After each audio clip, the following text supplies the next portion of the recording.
Hey everybody, welcome back to the Factory Reset podcast, and in this video we are talking about how you can use martial arts to help you through anxiety and depression. It's something that I myself have had to work through personally, and we actually made a video about this it probably was about a little over a month or so ago, maybe 2 months ago or whatever, of honestly my journey through depression and anxiety following a pretty significant injury, and some of the things that I did, some of the tactics, but we're going to be talking a little bit more about specific things that you can do coming into martial arts that can help you if you are going through depression and anxiety and things like that. And let me preface this real fast by saying that we are not doctors. All right? Nope. We are individuals who have been through a lot and lived to tell our stories about it. And we have been around the fitness industry, and honestly, not going to throw any shade here, but I feel like there is an over-reliance on going to doctors to fix things like this instead of doing things to get your kind of life in a better place to not have anxiety. Okay, there's currently, I read it as an epidemic. It's not really, it depends on how, obviously it's framed, but there is more teenagers currently on antidepressants now than have ever had, than people have had antidepressants in the past. Interesting. So like right now, currently existing, more teenagers are on it than previous generations total. All right, so, and granted, antidepressants haven't been around that long. So, that's, there's not a huge amount of data or a huge amount of stuff with that, but there is a huge amount of people, antidepressants, that are taking antidepressants. And, a lot of it is due to stress in workplace, stress with economy, social media. There is so many factors that are contributing to our decline in mental health that it's not to say that, people now are weaker or whatever the case may be than what they used to be. And a lot of people are making those claims, but I don't personally believe that. I just think that a lot of people are going to the wrong places to fix it. All right. And not everybody. There's people with obviously diagnosed illnesses and things like that absolutely need it. But for the most part, going to the quick fix pill versus changing the small things in your life that actually improve your life or improve your feelings, improve the chemicals in your body, things like that, like nutrition, sleep, all of that stuff, play a big factor into that. So in this one, we're going to be actually speaking on the tactics and the things that you can do in martial arts to help you getting through when you're having episodes of depression or episodes of anxiety and kind of those ways we've gotten around it. Yeah. All right. So first thing that I would say a benefit, and CrossFit has this exact same benefit.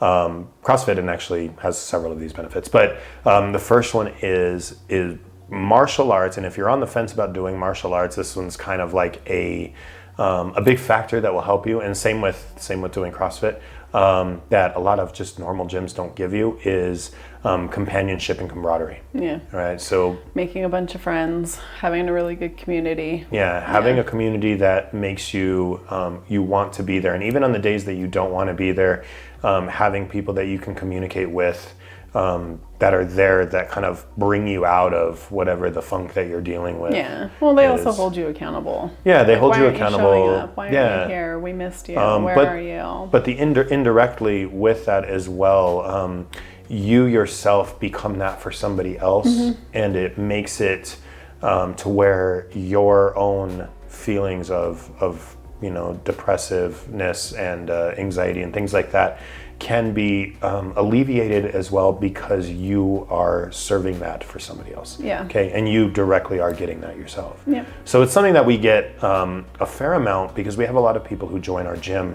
that have come in for the mental health benefits, whether they have a stressful job, stressful home life, just need that pick me up, because honestly, when you've been living through all of that, or maybe people who have just had a very sedentary lifestyle and very bad nutrition, who have found themselves becoming depressed, miserable, and whatever, those can absolutely play a huge part in changing your mental health. Yeah. So having those friends, having those people that hold you accountable. And we made a video, I think it was probably one of the last videos that we released, maybe 2 or 3 videos ago, where we talked about the differences when you're starting between doing jiu-jitsu and doing Muay Thai, and where a new person should start. All right. Yeah. And one of the things that we talked about in that is jiu-jitsu is a much better place for developing friendships than kickboxing, Muay Thai, and things like that. And the reason being is because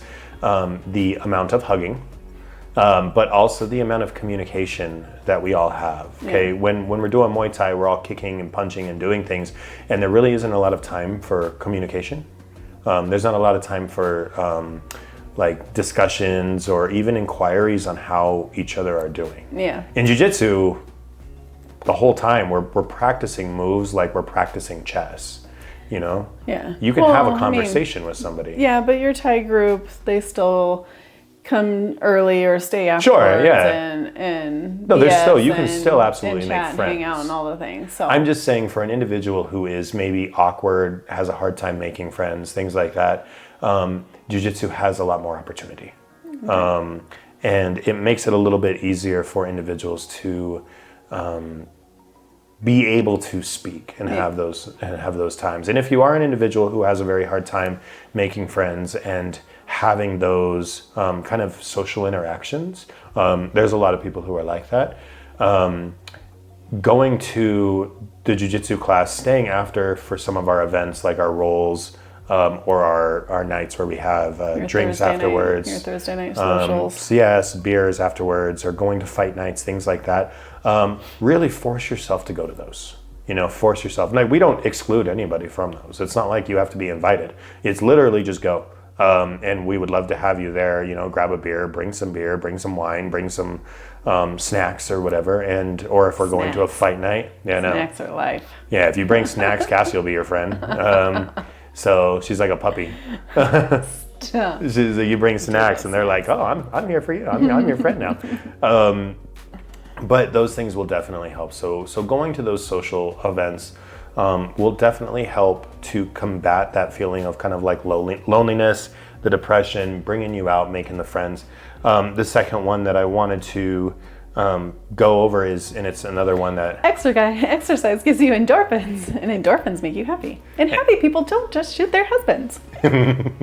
So hopefully Cassie can find that actual clip. That is the quote. No, the clip. Find the clip. Put the clip in there. Put the clip in there from Put the clip in there. that movie. I think Brooke could have done this. Exercise gives you endorphins. Endorphins make you happy. Happy people just don't shoot their husbands. That was what, Mean Girls? Legally Oh, Blonde. I'm sorry. Okay, Legally Blonde. Okay.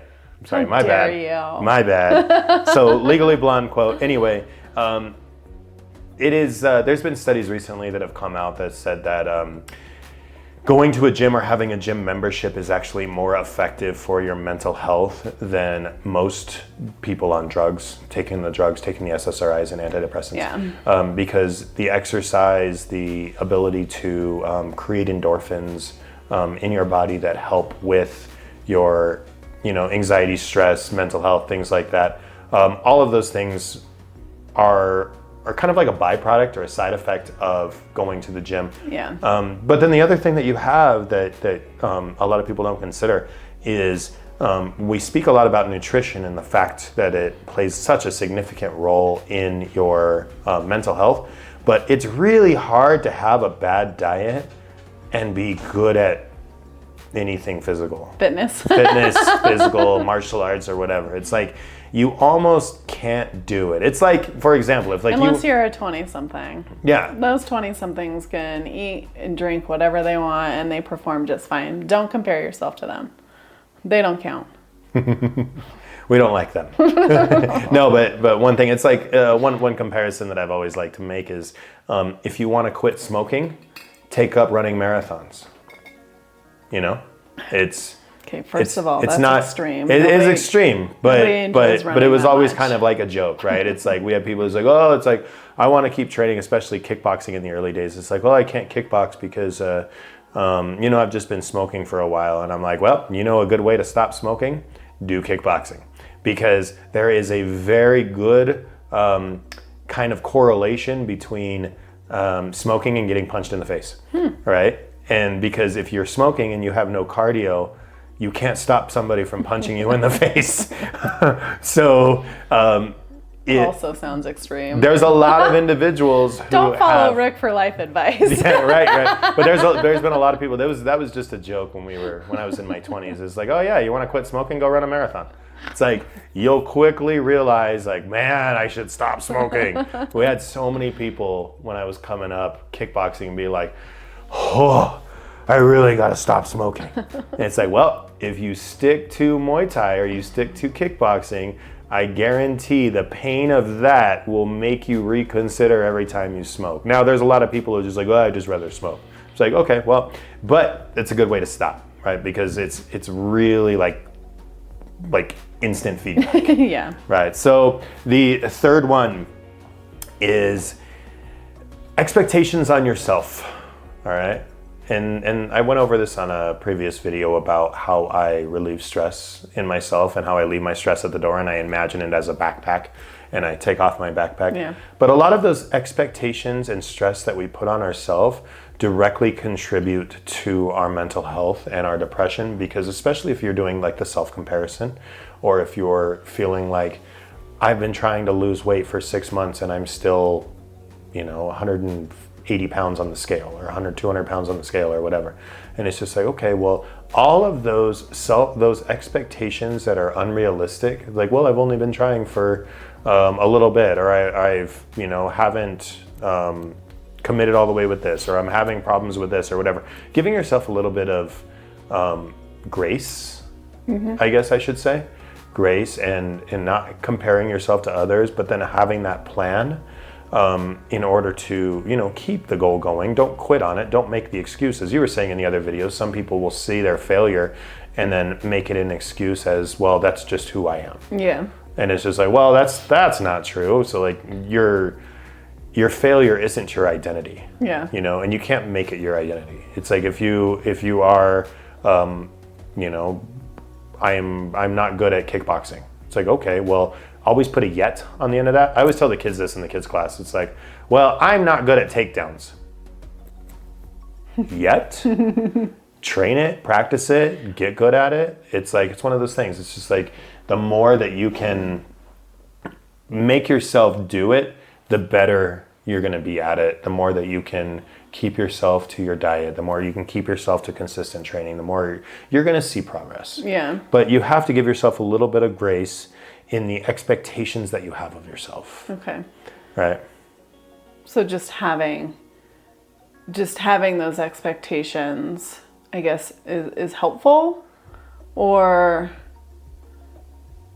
Well, so no, what I mean is like, having the expectations of yourself is healthy. You should have an expectation of what you want to achieve, but also giving yourself grace in the sense of, if you don't achieve your goal within a month, are you a failure? Okay. You know what I mean? It's like, if you're not achieving, so like, for instance, going back to your hatred of the scale, it's like, okay, well, I'm still 185 pounds on the scale. It's like, yeah, but do your clothes feel better?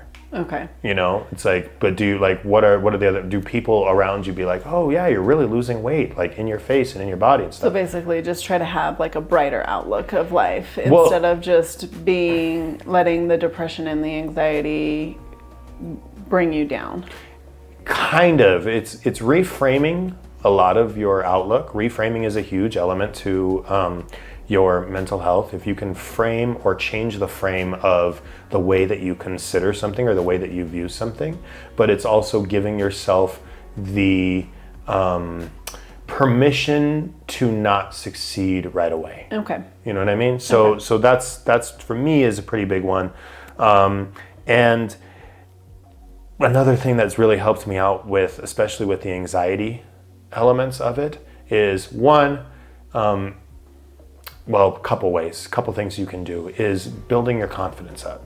So if you are stressed out every single time you come to the gym because you are worried that you're going to perform bad, or you're worried that you're going to be disappointed in yourself, or you're worried that you're going to be judged or whatever, the only way to get better at that isn't to avoid it. What you avoid becomes what controls you. Yeah. Right? It's kind of like a long-standing principle, but if you avoid, for example, if you avoid making a budget, money will always be a stressor that controls you. Yeah. If you avoid making a plan for your nutrition, your stress about eating will always control you.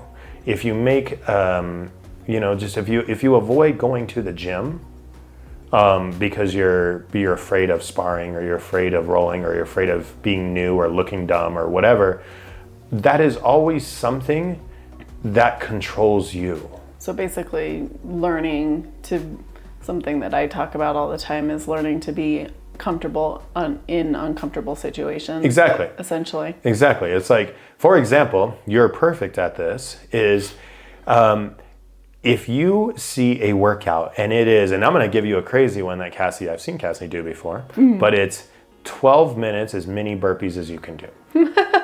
Right? As many burpees as you can do in 12 minutes. It's like death by burpees or something like that. Something that you would probably do. If you see that on your schedule, and do you ever go like, nope, I'm not doing that? Or is it one of those that's like, this is going to suck, but I'm going to do it? So younger Cassie would cherry pick days that she didn't like workouts. Me now, no, I intentionally try to pick the workouts that I know are going to push me in one way or another. And let me ask you a follow-up question with that. Does it become easier to convince yourself to do it? Yeah. Why? Mostly because after you're done with it, you've proved to yourself that you could do it.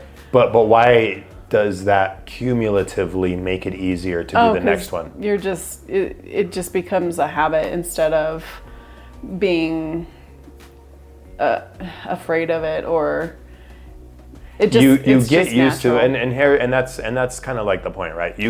You get used to being okay taking on uncomfortable situations. Yeah. Right? If something stresses you out, you should go toward it. All right? Not always, right? If you want to jump off a cliff or something like that, don't do it. But like if something stresses you out, make a point to take baby steps to getting yourself more comfortable being there. There's a lot of individuals who have started jiu-jitsu who absolutely, either claustrophobia or of past trauma or whatever, that absolutely hate having somebody bigger and stronger holding them down. All right? And one of the easiest, hardest, but easiest technically ways to get over that. Most effective ways to get over. Well, it's not easy in the sense that it's easy to do. It's very hard to do, but it's easy in the sense that it's not hard to understand.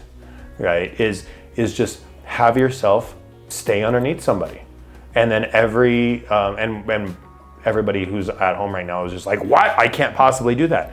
Start slow. All right? Go with somebody you trust and be like, hey, I'm going to start on the bottom and I'm just going to fight off of the bottom the entire time. But every single time I get stressed at all about this, I'm just going to tap you. And every single time I tap you, you just get up. Okay? Let me catch my breath. Let me get my brain back in order. Let me breathe. And then when I'm ready, we'll start again. Yeah. And then every single time you do it, you just try to go a little bit longer and a little bit longer and a little bit longer and a little bit longer until you are so comfortable that even like, we have higher belts in there that like, you reverse us, you throw us on our backs and whatever, and you get in mount and we're just like, I guess I live here now. And it's just like, okay, well, whatever. But I've literally been, and you might say, well, Rick, you've never experienced this. You don't know what it's like. Bullshit. I have experienced panic and stress from an individual who was extremely big, and this is in multiple times throughout my career, extremely big when I can't catch my breath.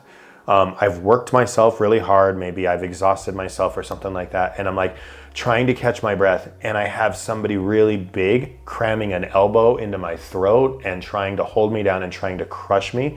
And you just can't breathe. Yeah. And you just like, and then you're talking to yourself. You're like, don't give up, don't give up, don't give up, don't give up, don't tap, don't tap, don't tap. And you're fighting through this internal panic. And I will say that it doesn't get easier at the time. You can talk yourself out of it. You can try to justify things in your head and whatever. But the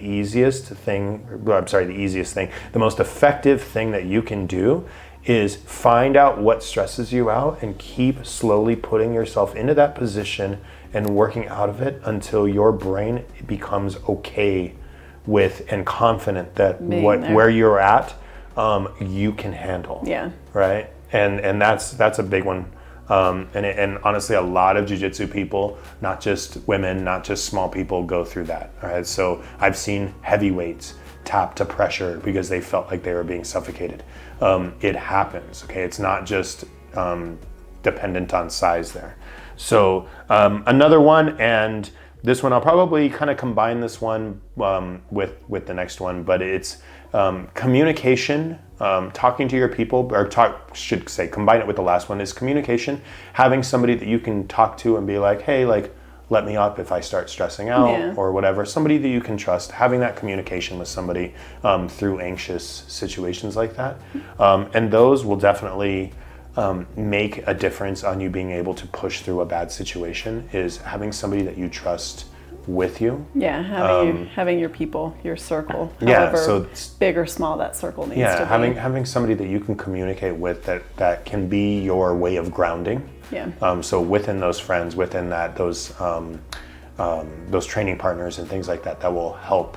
They can be your grass. Right, the grass that you touch, right? So, and then the last one I'm going to leave you with is I know I talk about a lot of the goals and stuff like that, so I'm going to talk about it in a different way right now.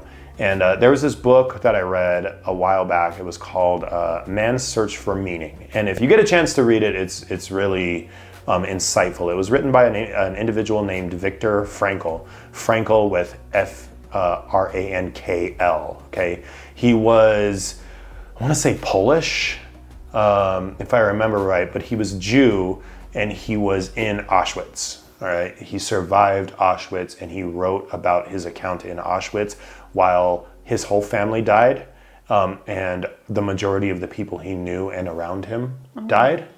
And it was a man's search for meaning. It was his way of the mental stuff that he did to keeping him alive and getting through everything that he did. And one of the famous quotes that he said in that book is, "A man with a why can bear almost any how." And it's something that stuck with me for a while, because what it means is essentially an individual with a purpose to live can bear almost any problem or struggle that they face. And he was so determined to live in spite of the Germans that became his method of survival. He was so determined. His purpose was to survive. His purpose was to escape. His purpose was, at the time, because he wanted to see his family and other things like that, but he didn't know that his family had basically been exterminated pretty much right after getting there. The only reason he wasn't exterminated right away was because he was useful as a worker. Yeah. And he was starved, he was tortured, he was, all of the shit that happened in those camps. But it was a very informative and insightful book, and it's kind of one of those books that is very used a lot in Stoic philosophy, because it shows you how you can change the framing of your brain to change your feelings of your situation. Yeah. And how to get through things. So creating goals, having a purpose for your training, having a reason why you're doing it, and then constantly coming back to that reason. Don't just make a reason and then forget about it like a week later. Remember to read that reason over and over and over and over again until it becomes almost like a religion to you, of why you're doing what you're doing. Yeah. Right, and that was and go read A Man's Search for Meaning, A Man's Search for Meaning by Viktor Frankl.